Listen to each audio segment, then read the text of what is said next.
Are you still struggling to be even a fraction as kind to yourself as you would be to anyone else, especially if you knew their trauma history or how much they struggle with ADHD, AuDHD, autism symptoms? This episode is as all of the episodes, helping people with trauma, ADHD, AuDHD take better care of yourself, create a life you don't need to retreat from, and help build a world in which everyone feels safe, welcome, and loved. So this is episode 84 of the Feel Better Everyday podcast. And I'm still in the early stages of processing the fact that I have autism as well as ADHD. And again, it's making so much more sense of my nearly 50 years on the planet. And having to be extra gentle with myself. I was kind of crying every day for a couple of weeks there, other stuff going on, but recognizing it, even though all my work is about amping up the self-care, protecting the trauma survivor, neurodivergent, extra sensitive nervous system, realizing I was still trying to do way too much, and really recognizing that's not friendly, that's not kind. So even a little thing like I worked weekends for many, many years. I've been self-employed for 21 years, but for more than half of that, I was constantly doing additional trainings, getting different certifications, so many additional things. And when I started giving myself weekends off, apart from if I'm like facilitating a workshop or at a conference or something, it has translated into often working really late on a Friday night in order to have the Saturday and Sunday off. So the last few weeks with everything going on, it's been like kind of till 1 a.m., 3 a.m. And that's not kind to myself. That's not helping in terms of the ADHD medication. It's not, if anyone was saying that their boss was making them do that, I love my work, so there's that, but also it's not sustainable. And just making, I'm saying it here to kind of keep myself accountable. But if I don't finish by 9 o'clock, 10 o'clock at the very, very, very latest, I will get up early on a Saturday to do some, because it's better to have it on a Saturday or Sunday than to be becoming a routine late, late, late. You might have other things. I mean, for me, I think it is the overscheduling that is the biggest thing in terms of my nervous system.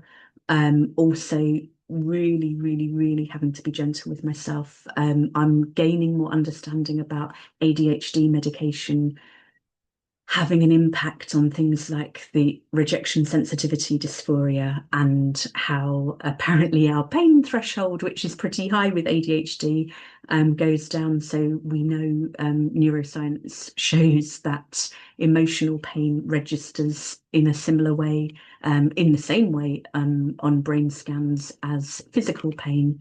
So rather than telling ourselves we shouldn't care or that we're too sensitive or anything like that, just recognizing we do care. It does hurt. 2025 is an advanced practice, living through everything that's going on. I'm not going to even name the horrors, natural disasters, human inflicted horrors, but it's a lot for any nervous system. And I think just recognizing having to be extra tender with yourself. So that's the feel part. Let yourself feel, give yourself permission to self-regulate, give yourself permission to recognize the pain and the grief involved in learning these skills that seem to come so effortlessly to other people, although they probably don't. Giving yourself permission to reparent yourself, imagining having grown up without all the trauma you've survived. Imagine growing up in a world in which your autism, your ADHD was supported and your gifts were nourished and nurtured, and you were not made to feel wrong. There's that statistic that is still kind of playing on my mind from that 2024 study that was cited in Attitude magazine around ADHD children receiving 20,000 more negative messages than neurotypical children by the age of 10. So it really helps me recognize, of course, so many of us have RSD, rejection sensitivity dysphoria. So of course, so many of us struggle with lots of things, and letting ourselves laugh at ourselves as well. I regularly laugh at ourselves myself, have humor around it, but honor the struggles. Give yourself time to reparent yourself. Let something emerge in terms of any memory that feels okay to work with, and recognizing, again, this is a podcast, you're not a like one-to-one client of mine. You need to take responsibility for what you're choosing to work with, but something that springs to mind, something, any memory that might be painful from childhood, from any earlier time in your life, and imagining how you could have been held better, how you could have been protected, how you could have, if not protected, then helped to understand the grief, the loss, the trauma, the symptom, and how the wider world isn't set up. And that's not your fault, and you're not responsible for the emotional labour involved. Although I hope you enjoyed the I Swear episode 82, a couple of weeks ago. So recognise that. Feel free to email eve@selfcarecoaching.net if you want to share how you're being extra gentle with that younger part of yourself, even acknowledging what you, with 2025 hindsight and all the knowledge you've accumulated over the years, would do differently to help younger you. Beginning the healing process there. There are other tools and techniques, obviously. For the love part of the feel, love, heal framework. Accept yourself exactly as you are right now. Befriend that changing body and mind as you learn more and more about yourself. I'm facilitating a workshop at the Yoga Route, which you can find out more about at theyogaroute.org on the 15th. So there's still time for you to book for that.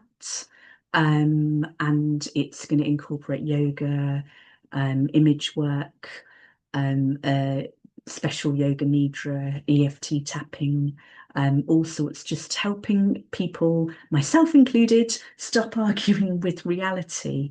And really, like, kind of, you often find it with injury or with illness, rather than recognizing, okay, this is where my body is right now, this is what I need in this moment, this is where my nervous system is right now, this is where my energy, this is where my chi, my prana is right now, this is what I need. It's like, I should be able to whatever. And that's just adding suffering instead of just recognizing pain is part of life. Suffering doesn't have to be as torturous as we often make it. So ask yourself what it would take for you to befriend your body and mind exactly as you are right now, your soul, your heart. What do you need from yourself? How can you accept yourself more fully? And as we move to the heal part of the feel, love, heal framework, how can you connect with others? I cannot tell you how beneficial it has been for me, recognizing, first of all, how many of my loved ones or are already neurodivergent, and more of us discovering that about each other. But becoming part of professional and personal groups where we learn from each other, where we learn about things that work and haven't worked for us, but just being able to laugh with each other about some of the horrors, as well as support each other through some of the things that other people might not even attempt to pull off, because we're all used to that spiky profile by now, that kind of being really good at some things and terrible at others. You are also very welcome to apply to join the Soul to Soul Circle, and that's from as little as €8 a month. And tomorrow's special bonus deeper dive content will be an EFT tap along that will help with the RSD, that will help you when you're rejecting yourself, because that's the most unkind thing. And it's World Kindness Day this week. So accept yourself, let yourself heal, grieve what you didn't have, and be gentle with yourself, recognizing it has been tough. It is tough. And it can get easier. The more you design your life to accommodate yourself, the more you ask for what you need. And next week, it's World Vegan Month.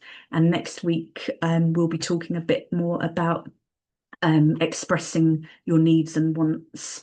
For me, I find eating out still quite challenging, but I have found many, many workarounds in terms of both being vegan and anaphylaxis allergy to bell peppers, which is in so many vegan dishes. But just noticing in terms again of that acceptance, and that sometimes it's easy to ask for what you need and want, easy to acknowledge you have additional needs, special needs in whatever area, and other times it's that kind of, oh, I'm being awkward. And I hope that next week's episode will help you with that. Thank you for listening, watching.